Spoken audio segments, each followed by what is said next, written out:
Kehidupan mungil berdenyut di bawah kaki kita, bahkan saat kita tidak menyadarinya.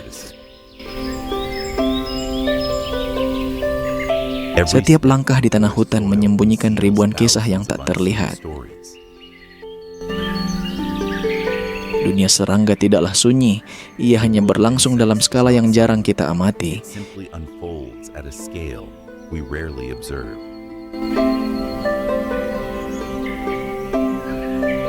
Dalam beberapa sentimeter persegi tanah, hidup lebih banyak organisme daripada yang mudah kita bayangkan.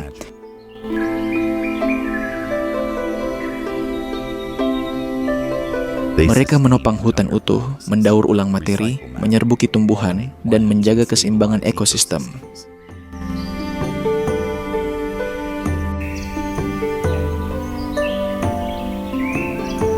Apa yang tampak diam sesungguhnya terus bergerak.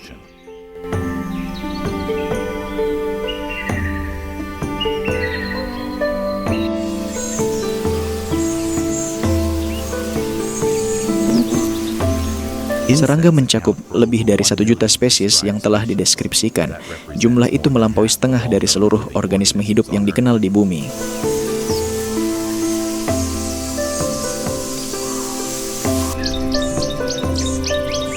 Mereka menghuni setiap benua, kecuali wilayah kutub yang paling ekstrim.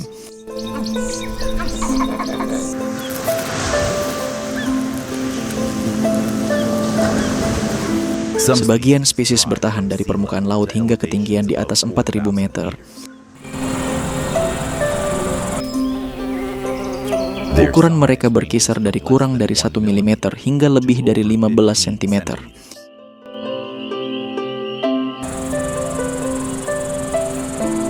Meski berukuran kecil, pengaruh ekologis mereka sangat besar. Tanpa mereka, jaring makanan akan runtuh.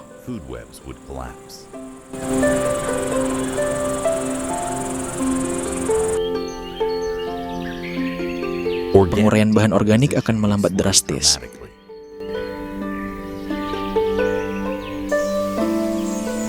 Perkembangbiakan banyak tumbuhan akan terhenti.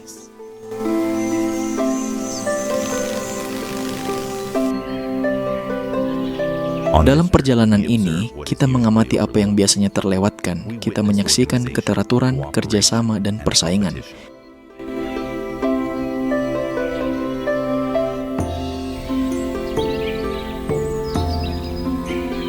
Setiap antena, sayap, dan tubuh beruas menyimpan jejak jutaan tahun evolusi.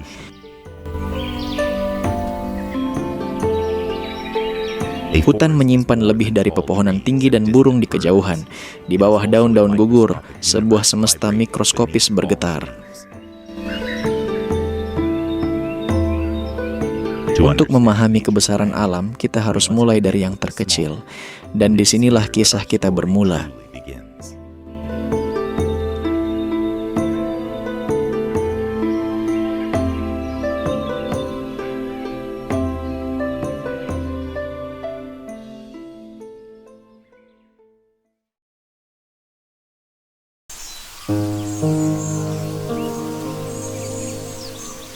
Cahaya matahari menembus kanopi hutan dan mencapai tanah lembab di bawahnya.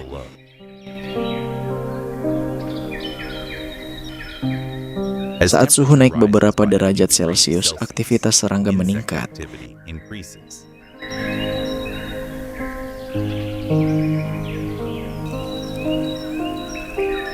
Di antara pohon ek dan pohon beech, udara membawa aroma kayu dan tanah basah.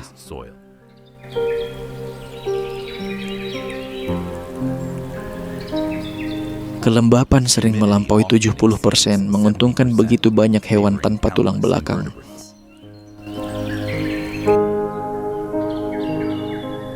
Lantai hutan membentuk lapisan hidup dari dedaunan yang membusuk dan jamur.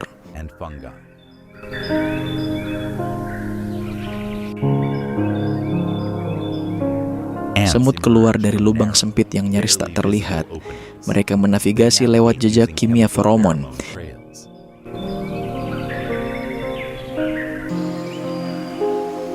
Seekor pekerja mampu mengangkut beban beberapa kali berat tubuhnya sendiri. Dalam 1 meter persegi, ratusan individu bisa hidup berdampingan.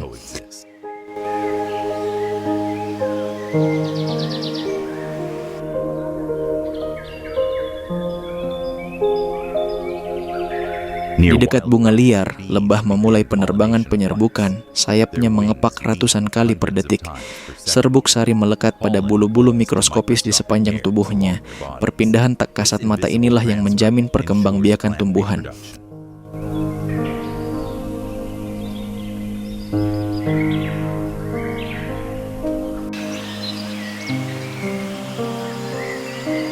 Kumbang menjelajah di bawah batang pohon tumbang. Rangka luarnya yang keras melindungi organ dalam yang rapuh. Sebagian memakan bahan yang membusuk, sebagian lain menjadi pemangsa, mengendalikan populasi larva.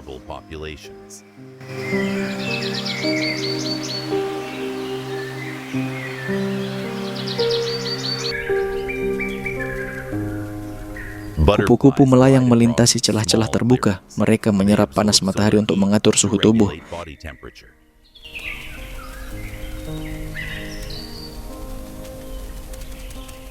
Hanya beberapa sentimeter di atas tanah, keputusan hidup dan mati berlangsung. Setiap kunjungan ke bunga menjadi pertukaran ekologis. Setiap daun yang dikunyah memulai kembali siklus nutrisi. Dari kejauhan, hutan tampak diam.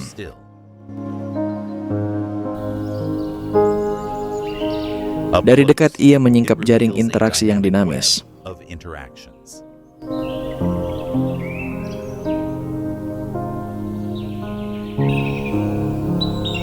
Di bawah cahaya siang, kehidupan mungil memperlihatkan rekayasa senyapnya.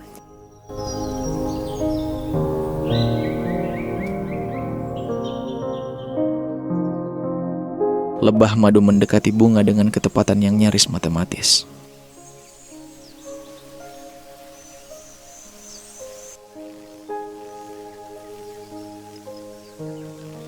The honeybee approaches the flower with almost mathematical precision. Tubuhnya hanya berukuran 12 hingga 15 mm, namun pengaruhnya melampaui hutan-hutan utuh.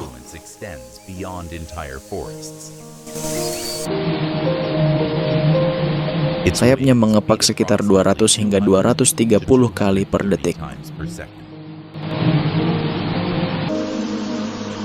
Gerakan itu menghasilkan dengung khas yang menggema di antara bunga-bunga. Saat mendarat, ia menjulurkan belalainya untuk meraih nektar. Serbuk sari menempel pada bulu-bulu mikroskopis yang menyelimuti tubuhnya. Setiap butir yang terbawa membuka kemungkinan lahirnya tumbuhan baru. Penyerbukan menjadi salah satu proses ekologis terpenting di hutan. Tanpanya, banyak spesies tumbuhan tidak akan menghasilkan buah atau biji.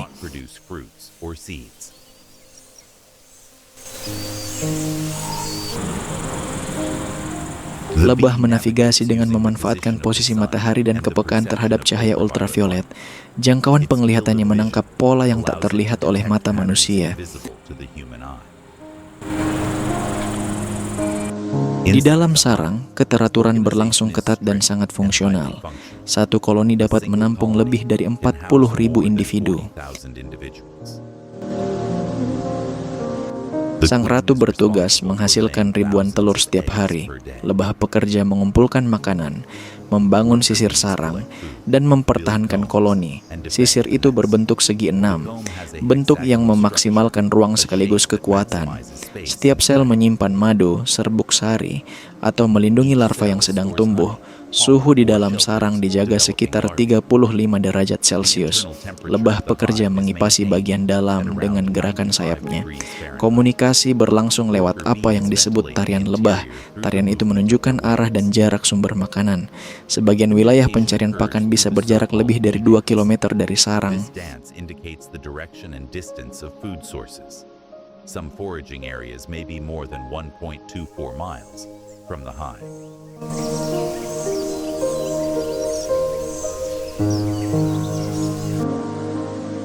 Meski koloninya begitu teratur, seekor lebah pekerja hanya hidup beberapa minggu.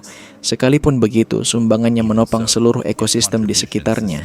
Lebah menjadi penghubung hidup antara bunga dan hutan. It is a vital link between flower and forest.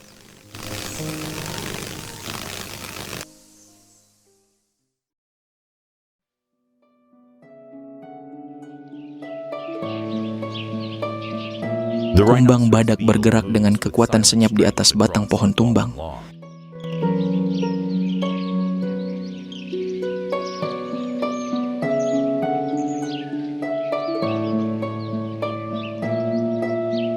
Sebagian spesies dapat mencapai panjang 4 hingga 8 cm.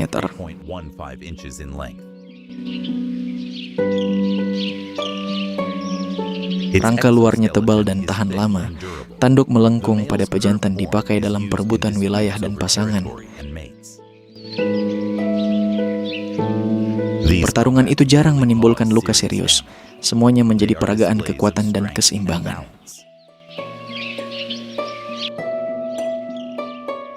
Larvanya hidup terkubur di dalam tanah selama berbulan-bulan, bahkan bertahun-tahun. Ia memakan kayu lapuk dan bahan organik.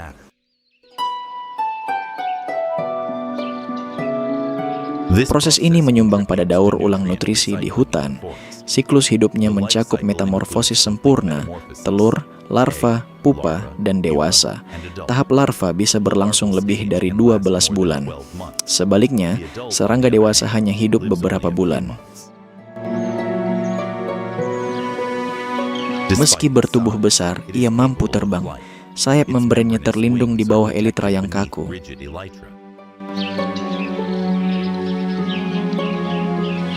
Penerbangan berlangsung terutama saat senja. Sensor pada antenanya menangkap aroma dari kejauhan. Tubuhnya sanggup menahan beban hingga 50 kali berat tubuhnya. Kekuatan itu lahir dari struktur otot yang padat.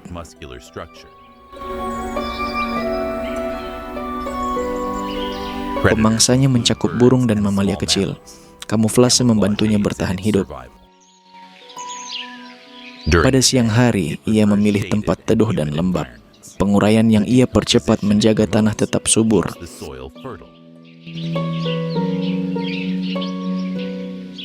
Tanpa kumbang pengurai, hutan akan menumpuk sisa-sisa bahan mati. Penampilannya yang kekar menyembunyikan peran ekologis yang halus. Ia menjadi salah satu pendaur ulang senyap terbesar di ekosistem ini.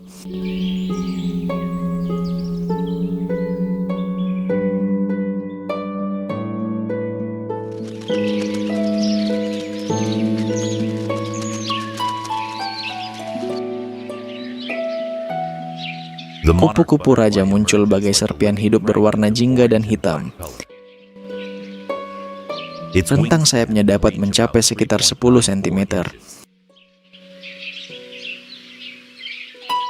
Sayapnya berselimut ribuan sisik mikroskopis. Sisik-sisik itu memantulkan cahaya sekaligus membantu mengatur suhu.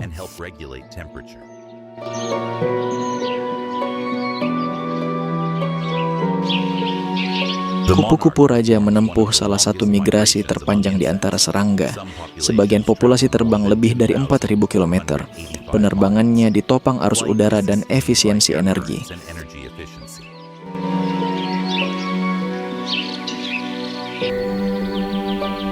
Tahap ulatnya sama sekali berbeda dari serangga dewasa. Larvanya terutama memakan tumbuhan dari genus Asclepias. Tumbuhan itu mengandung racun yang diserap oleh sang ulat. Racun tersebut membuat kupu-kupu dewasa terasa tidak enak bagi pemangsa.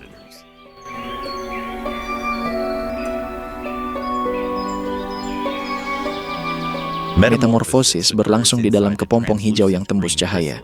Proses ini dapat berlangsung sekitar 10 hingga 14 hari. Penataan ulang sel di dalamnya berlangsung mendalam dan rumit.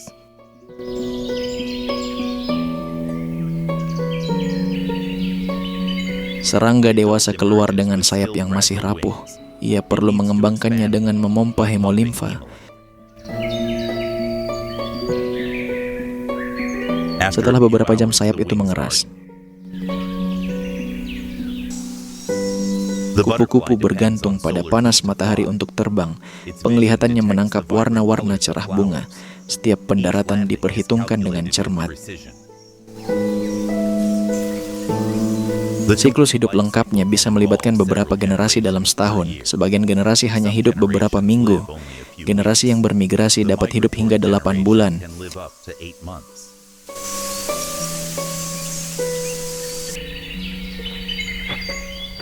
Kupu-kupu raja menghubungkan ekosistem yang berjauhan. Kehadirannya menjadi lambang pergerakan, ketahanan, dan perubahan.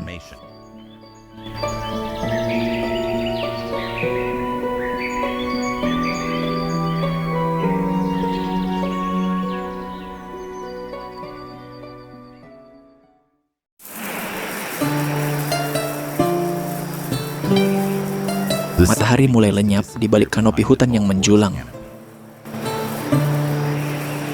Cahaya keemasan perlahan larut menjadi rona biru yang lebih dingin. Suhu turun beberapa derajat Celcius, mengubah irama lingkungan. Udara menjadi lebih padat dan lebih sunyi. Bayangan memanjang hingga akhirnya menyatu.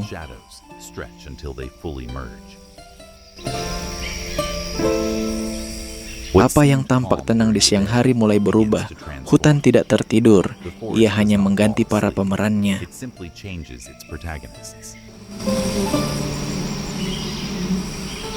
Aktivitas serangga siang berangsur menurun. Lebah kembali ke sarang sebelum gelap sepenuhnya turun.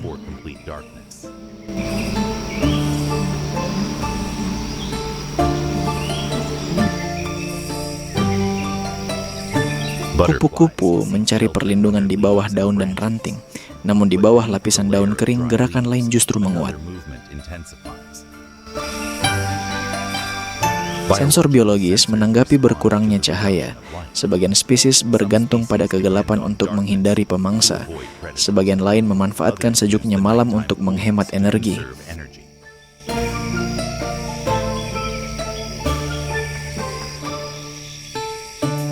Langit menggelap hingga nyaris menghitam. Bulan hadir sebagai sumber penerangan kedua. Intensitas cahaya kini ribuan kali lebih rendah daripada tengah hari. Sekalipun begitu, banyak serangga tetap melihat dengan ketajaman yang mengejutkan.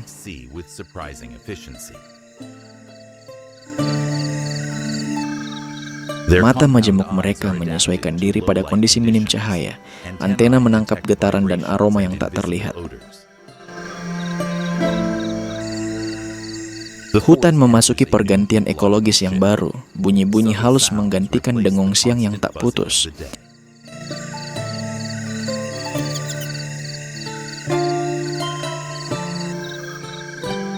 Sebab dalam kegelapan, kehidupan mungil menyingkap sisi lain dirinya.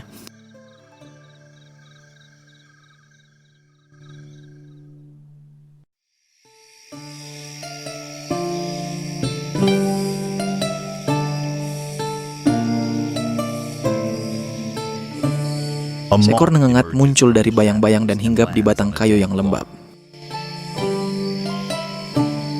Sayapnya memperlihatkan pola kamuflase yang halus. Berbeda dari kupu-kupu siang, ia memilih cahaya bulan yang tak langsung. Banyak spesies menavigasi dengan berpedoman pada posisi cahaya langit.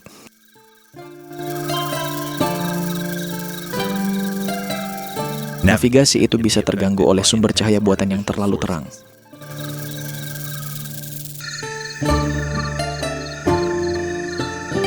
Rentang sayapnya berkisar dari sekitar 2 hingga 15 cm, bergantung pada spesiesnya.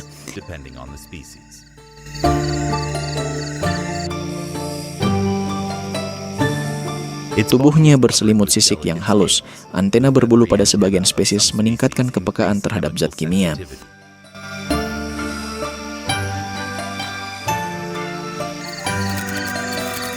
Mereka mendeteksi feromon dari jarak jauh.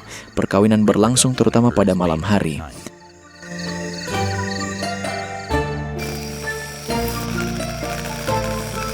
Sebagian nengengat memiliki belalai panjang untuk meraih nektar yang tersembunyi dalam.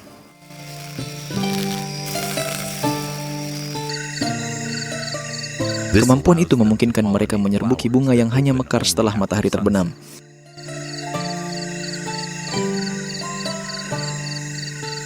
Bunga-bunga itu melepaskan aroma yang lebih kuat dalam kegelapan. Interaksinya senyap namun menentukan.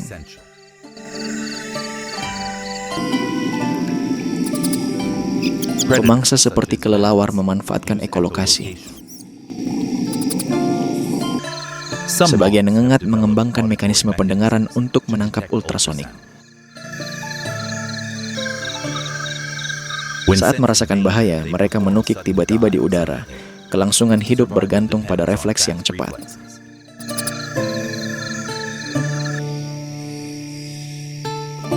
Meski rapuh mereka menopang rantai makanan malam, kehadiran mereka menandakan keseimbangan lingkungan.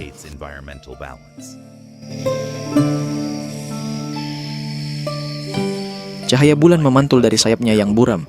Terbangnya tidak beraturan, nyaris tak tertebak.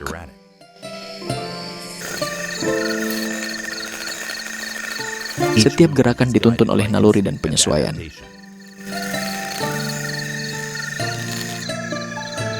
Mereka menggantikan kupu-kupu pada giliran malam dan menjaga penyerbukan tetap berlangsung saat dunia tampak terlelap.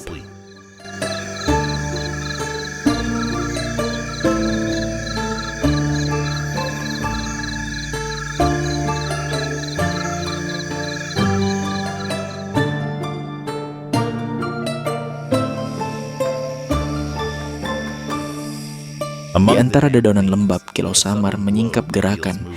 Kumbang tanah muncul sebagai pemangsa senyap di lantai hutan.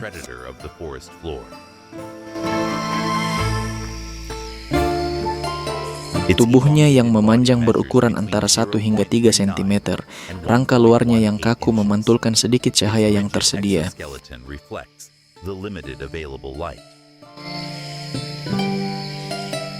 Warna gelap membantu kamuflasenya di malam hari. Berbeda dari serangga terbang, ia mengandalkan kecepatan di darat. Kakinya panjang dan dirancang untuk berlari cepat. Hanya dalam hitungan detik, ia menempuh jarak yang mengejutkan. Sensor pada antenanya menangkap aroma dan getaran. Setiap sinyal bisa menandakan kehadiran mangsa. Larva, serangga kecil, bahkan moluska menjadi bagian dari makanannya. Rahang yang kuat melumpuhkan mangsa dengan cepat. Sebagian spesies melepaskan zat kimia pertahanan. Senyawa itu mengusir pemangsa yang lebih besar.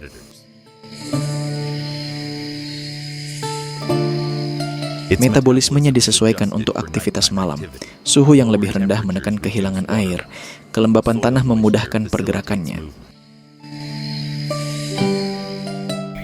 Pada siang hari, kumbang ini tetap bersembunyi. Ia berlindung di bawah batu, batang kayu, atau lapisan dedaunan. Pada malam hari, ia menjadi salah satu pemangsa utama di permukaan tanah. Perannya mengendalikan populasi hewan tak bertulang belakang lain. Ia menjaga keseimbangan hutan yang tak terlihat. Dalam kegelapan, ia menjelma gerak yang tak henti dan ketepatan yang senyap.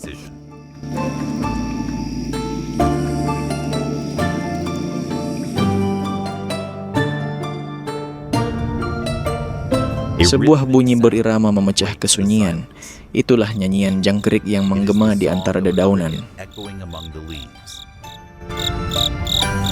Bunyi itu dihasilkan oleh gesekan sayap depannya. Proses ini disebut stridulasi. Frekuensinya dapat berubah mengikuti suhu lingkungan. Pejantan bernyanyi untuk menarik betina. Setiap spesies memiliki pola bunyi yang khas. Nyanyian itu juga berfungsi sebagai penanda wilayah.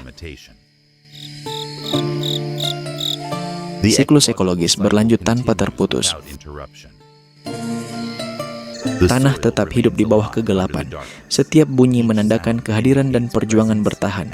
Apa yang terdengar seperti kesunyian sebenarnya komunikasi yang tak pernah berhenti.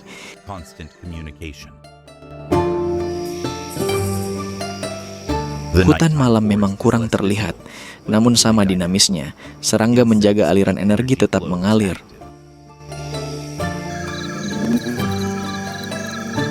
Penguraian dan penyerbukan tidak pernah berhenti.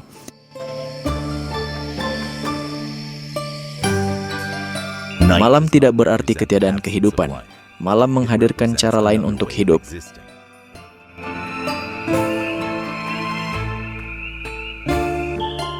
Hutan kini tertinggal di belakang, terbungkus kelembapan dan bayangannya sendiri.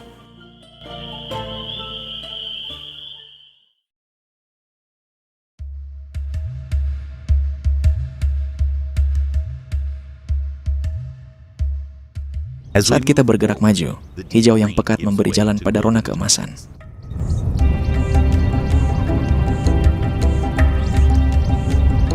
Udara berubah bahkan sebelum lanskapnya berganti sepenuhnya. Kelembapan berangsur lenyap. Tanah tidak lagi gembur dan subur.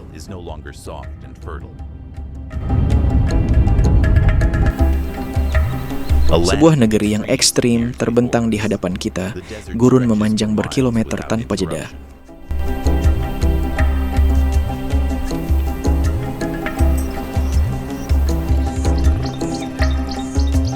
Di sini, cahaya tidak tersaring oleh kanopi yang rapat. Ia jatuh langsung ke permukaan yang terbuka.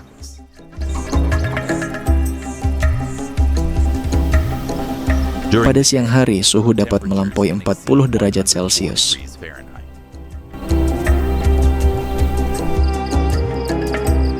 Pada malam hari, suhu bisa anjlok drastis. Rentang suhu harian itulah yang membentuk kehidupan yang bertahan di lingkungan ini.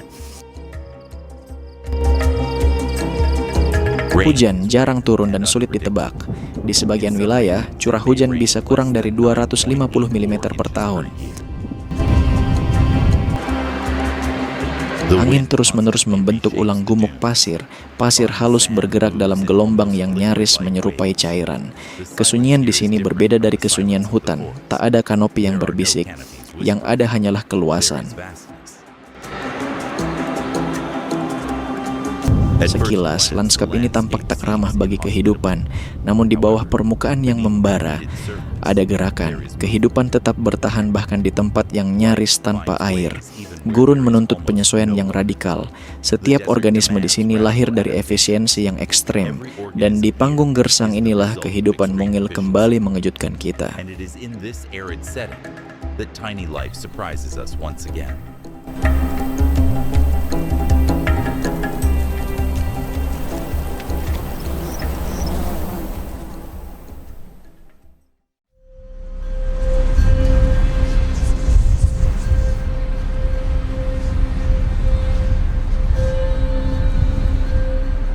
Gurun terbentang bagai samudera yang tak bergerak, tempat angin membentuk ulang dunia setiap saat.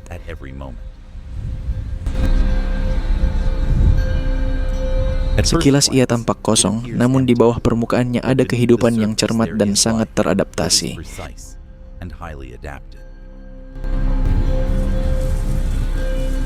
Kelangkaan air dan panas yang ekstrim memberlakukan batas yang keras bagi kelangsungan hidup.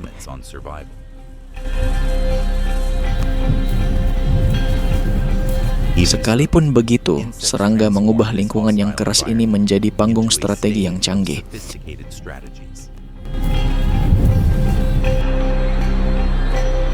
Pada siang hari, suhu permukaan tanah bisa melampaui batas yang mematikan bagi sebagian besar bentuk kehidupan. Untuk menghadapinya, banyak serangga menekan aktivitas mereka seminimal mungkin.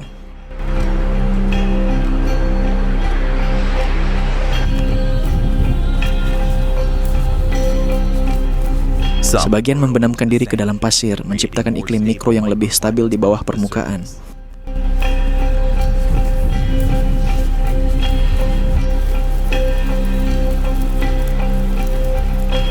Sebagian lain memakai tubuhnya sendiri sebagai alat pengatur suhu.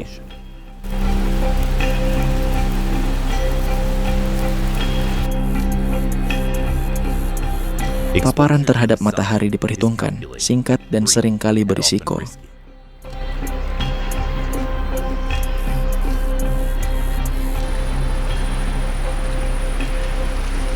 Setiap detik aktivitas di siang hari lahir dari keseimbangan yang rapuh antara energi dan kelangsungan hidup.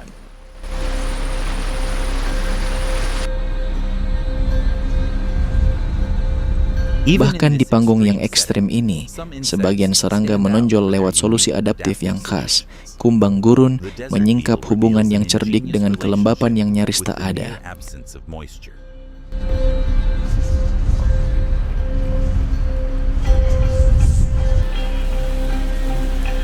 Semut, dalam kesederhanaannya, memperagakan efisiensi dan keteraturan bahkan di bawah panas yang menyengat.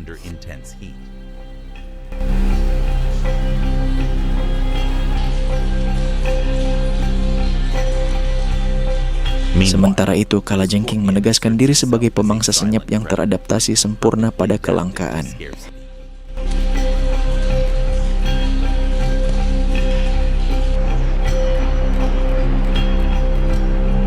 Masing-masing mewakili strategi berbeda dalam menghadapi lingkungan yang sama kerasnya.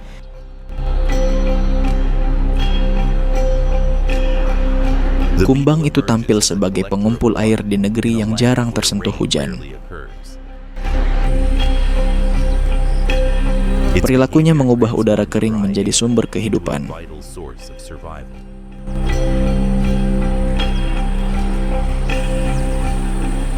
Detail-detail kecil pada struktur tubuhnya menentukan seluruh proses ini.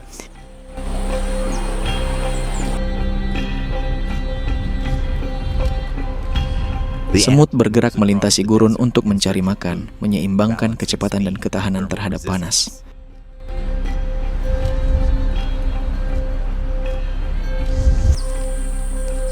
Rutinitasnya ditandai gerakan singkat dan keputusan cepat.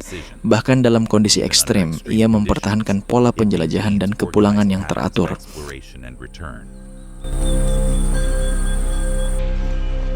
Kalajengking menghuni peralihan antara terang dan bayang saat panas mulai mereda. Gerakannya terukur, menghemat energi dalam setiap tindakan.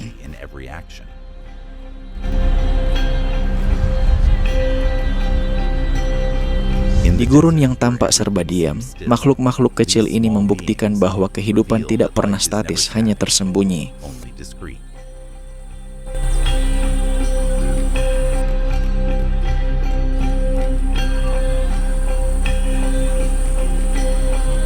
Saat fajar, kumbang gurun keluar sebelum panas menguasai lanskap.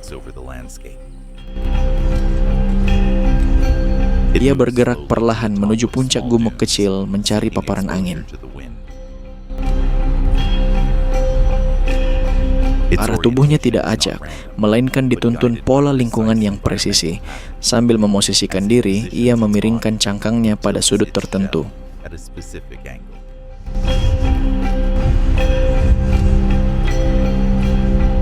Sikap tubuh itu memaksimalkan sentuhan dengan arus udara yang membawa uap air.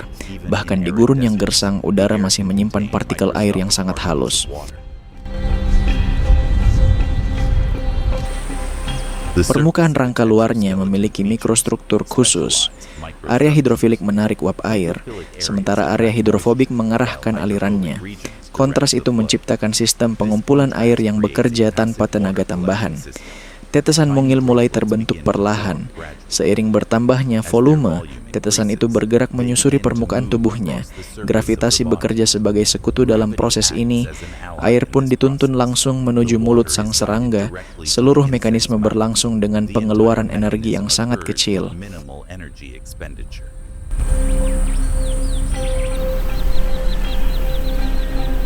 Inilah solusi yang sangat efisien bagi lingkungan yang serba kekurangan.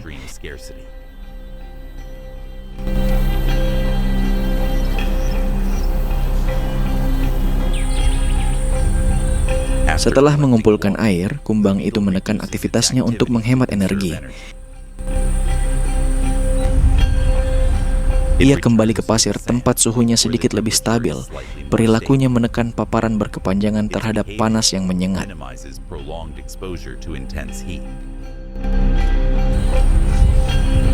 Kutikulanya yang kaku juga membantu menekan kehilangan air lewat penguapan. Keseimbangan antara mengumpulkan dan menghemat inilah yang menentukan kelangsungan hidupnya.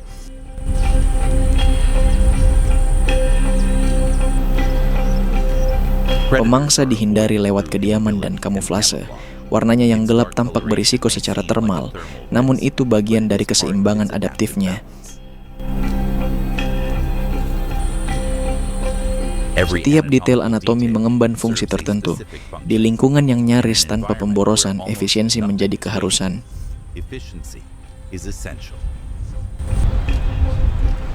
Kumbang itu mengubah yang tak terlihat menjadi sumber daya, menyingkap rekayasa alam yang senyap.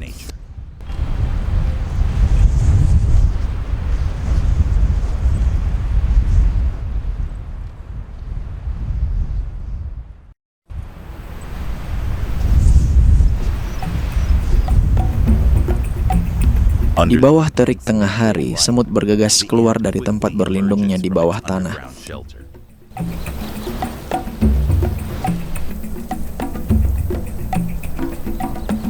Tanah sudah menyimpan panas yang cukup untuk menjadi ancaman seketika. Waktunya di permukaan dibatasi oleh kendala suhu yang ketat.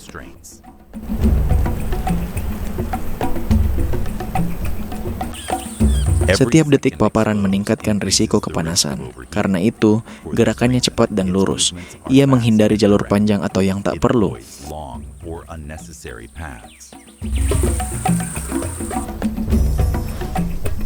Navigasinya bersandar pada jejak kimia yang ditinggalkan sebelumnya. Ia juga memakai penanda visual sederhana dari lingkungan sekitar.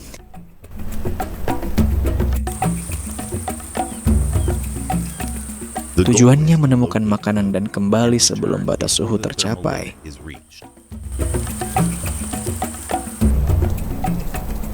Kakinya menjaga sentuhan yang terputus-putus dengan tanah yang panas.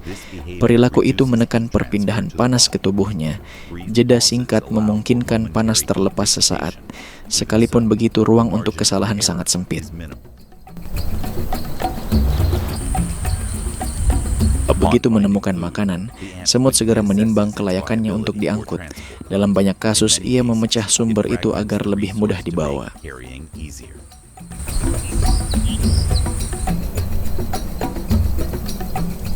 Kepulangan ke sarang sama pentingnya dengan pencarian itu sendiri. Informasi harus dibagikan kepada koloni. Jejak kimia diperkuat selama perjalanan pulang.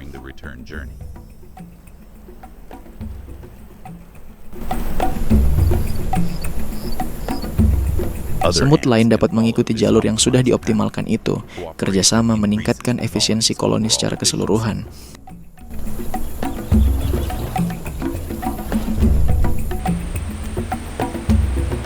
Di dalam sarang, suhu lebih stabil dan terkendali.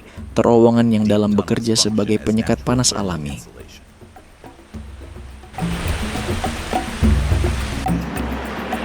Aktivitas di luar berlangsung dalam siklus pendek yang strategis. Perilaku kolektif menutupi keterbatasan setiap individu. Di gurun, kelangsungan hidup semut bergantung pada kecepatan sekaligus keteraturan.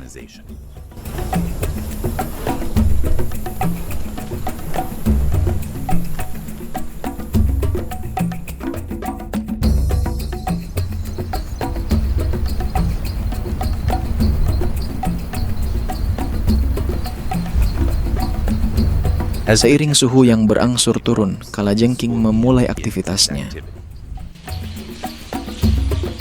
Ia perlahan keluar dari celah batu atau dari bawah pasir yang menumpuk. Tubuhnya teradaptasi untuk menghemat air dengan efisiensi yang ekstrim. Kutikulanya yang tebal menekan kehilangan cairan lewat penguapan.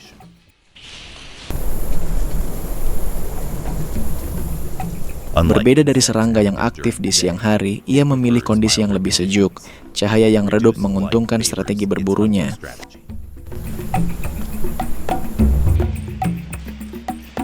Penglihatannya terbatas, namun keterbatasan itu tidak mengurangi ketepatannya.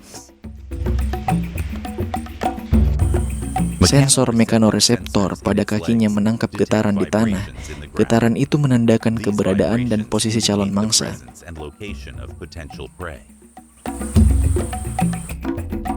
Kalajengking tetap tak bergerak dalam waktu lama. Kediaman itu menekan pengeluaran energi. Metabolismenya memang rendah. Ia sanggup bertahan berminggu-minggu, bahkan berbulan-bulan tanpa makan. Setelah makan, kalajengking kembali ke keadaan nyaris tak beraktivitas. Ia mencari perlindungan untuk menghindari paparan yang tak perlu.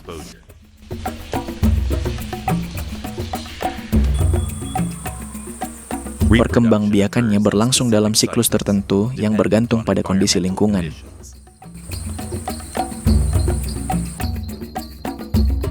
Anak-anaknya lahir dalam keadaan yang sudah cukup berkembang. Angka kelangsungan hidup bergantung pada kestabilan lingkungan.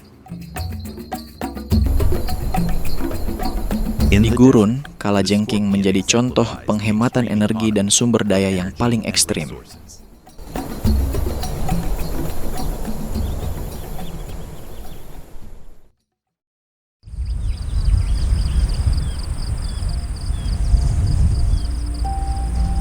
Saat matahari lenyap di balik cakrawala, gurun memulai perubahan yang senyap dan mendalam.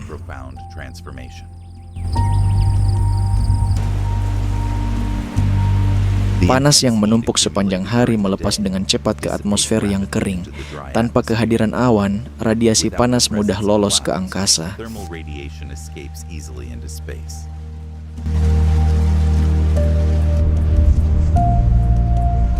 Dalam beberapa jam, suhu bisa anjlok drastis, menciptakan kontras yang ekstrim. Pasir yang tadinya membakar mulai melepaskan panas yang tersimpan sepanjang hari.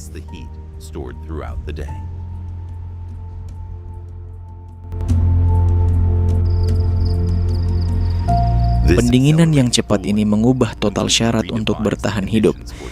Lingkungan yang tadinya keras bagi pergerakan menjadi layak huni untuk sementara.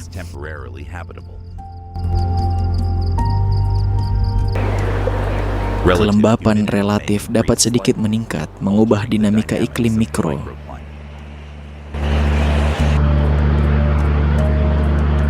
Di bawah cahaya bintang yang menyebar, bentuk-bentuk kehidupan baru muncul dari tempat berlindungnya. Di gurun, malam tidak berarti ketiadaan kehidupan. Malam menjadi awal dari siklus kehidupan yang lain.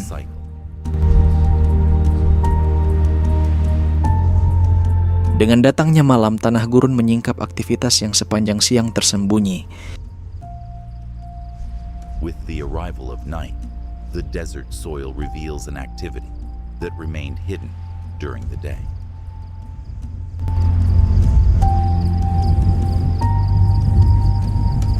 Di bawah permukaan yang tampak mati, koloni rayap memulai siklus kerjanya.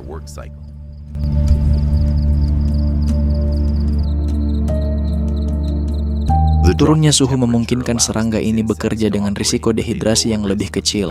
Lingkungan bawah tanah tempat mereka hidup menjaga kelembapan dan panas tetap stabil.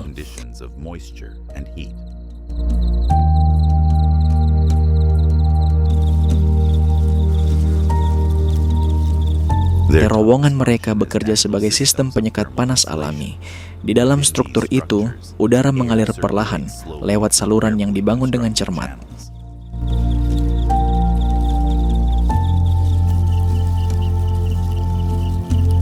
Aliran udara itu mengatur suhu di dalam, bahkan saat bagian luar mengalami perubahan yang ekstrem.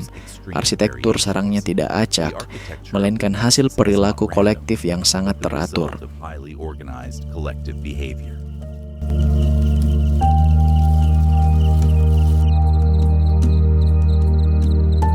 Setiap butir tanah ditangani dan diletakkan dengan presisi.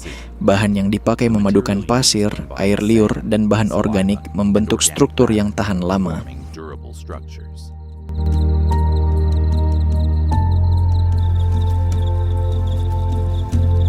Sepanjang malam, para pekerja bergerak di antara bilik dan terowongan.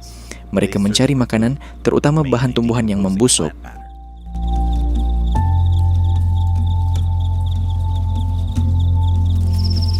Pencernaan bahan itu bergantung pada mikroorganisme di dalam saluran pencernaan mereka. Hubungan simbiosis ini memungkinkan penguraian selulosa, bahan yang melimpah namun sulit diolah.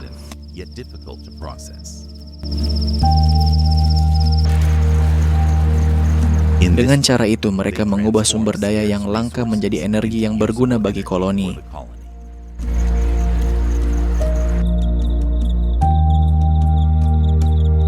Komunikasi antar individu berlangsung lewat sinyal kimia dan getaran. Jejak terus diperkuat untuk menuntun arus pekerjaan.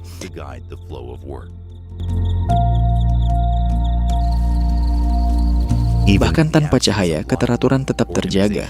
Koloni bekerja layaknya satu organisme, membagi tugas secara dinamis.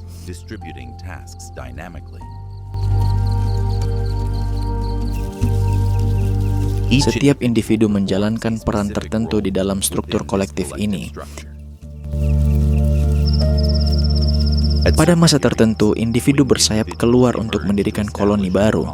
Penerbangan perkawinan ini berlangsung pada kondisi lingkungan tertentu, kerap setelah perubahan kelembapan.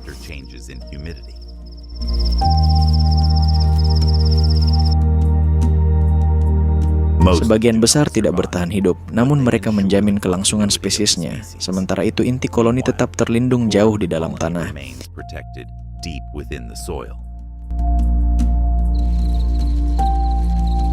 Di gurun, rayap membangun lebih dari tempat berlindung. Mereka menciptakan sistem hidup yang menantang lingkungan di sekitarnya.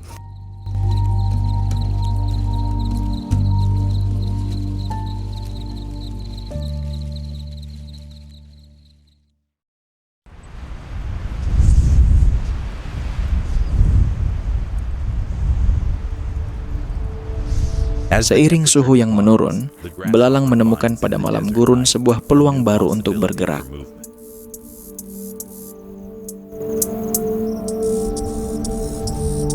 Panas ekstrem siang hari tidak lagi membatasi aktivitasnya seperti sebelumnya. Sekalipun begitu, kehadirannya tetap berhati-hati, menyesuaikan diri pada kondisi yang tidak stabil.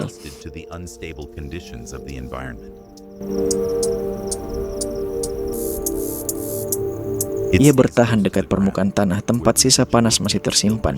Lapisan hangat itu memberi ruang kenyamanan fisiologis.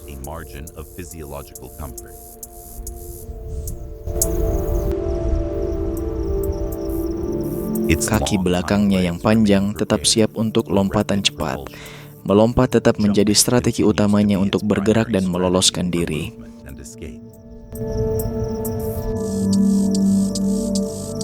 Setiap gerakan didahului keheningan sesaat. Jeda itu memungkinkannya menilai getaran dan ancaman di sekitarnya. Dalam gelap, kepekaan indera menggantikan ketergantungan pada penglihatan. Antena yang sensitif menangkap perubahan halus di lingkungan.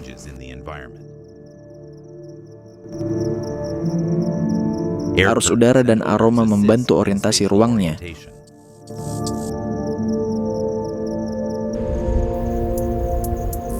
Pencarian makanan berlanjut, namun tidak seintensif siang hari. Tumbuhan kecil dan serpihan bahan organik mengisi makanannya pada masa ini. Metabolismenya menyesuaikan diri pada ketersediaan energi yang lebih rendah. Aktivitas malam menekan risiko dehidrasi.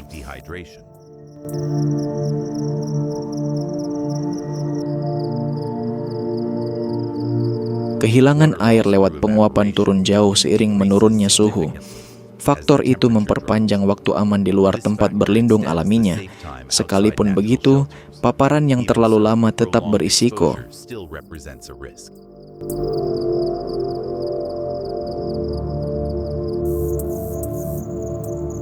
Kembali ke tempat terlindung menjadi hal yang sering dan perlu.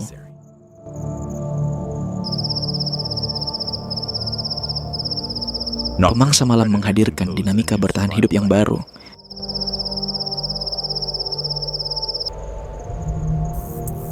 Kesunyian menjadi bentuk perlindungan tambahan. Gerakan mendadak dihindari sebisa mungkin.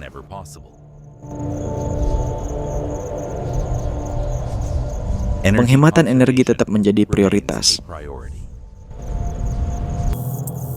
Di malam gurun, belalang menyeimbangkan kelincahan dan kewaspadaan dalam setiap gerakan.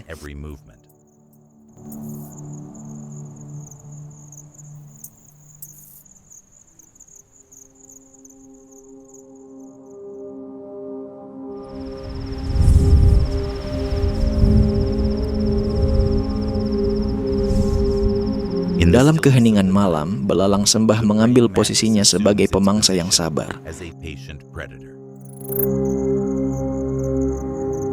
Tubuhnya tetap tak bergerak, nyaris menyatu dengan lingkungan sekitarnya. Kamuflase tetap menjadi keunggulan utamanya. Bahkan dalam cahaya redup, strateginya tidak bersandar sepenuhnya pada penglihatan. Tangkapan atas gerakan sudah cukup untuk memicu serangannya.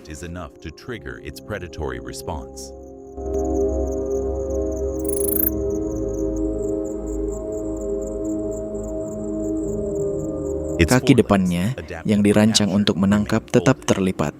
Sikap itu menekan pengeluaran energi selagi ia menanti saat yang tepat. Di gurun, waktu tidak terbuang, waktu diamati.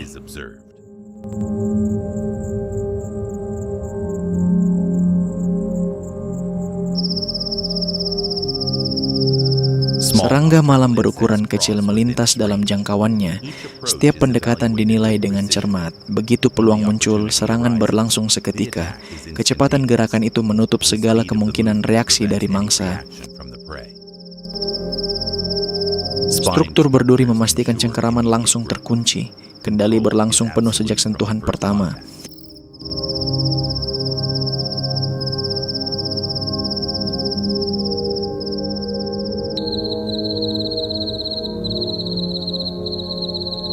Proses makan berlangsung bertahap dan efisien. Metabolismenya memungkinkan jeda panjang di antara perburuan. Hal itu menekan kebutuhan untuk terus-menerus terpapar lingkungan luar.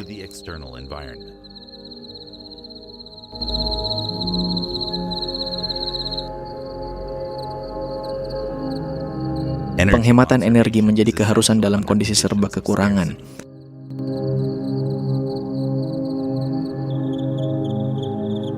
Meski berperan sebagai pemangsa, belalang sembah tetap menghindari risiko yang tak perlu.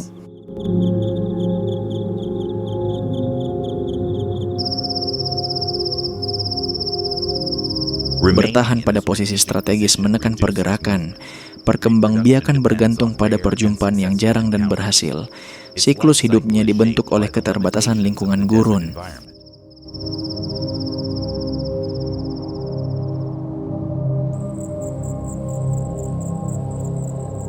Setiap tahap harus selaras dengan kondisi yang setidaknya mendukung. Malam memperluas kemungkinan itu sekecil apapun.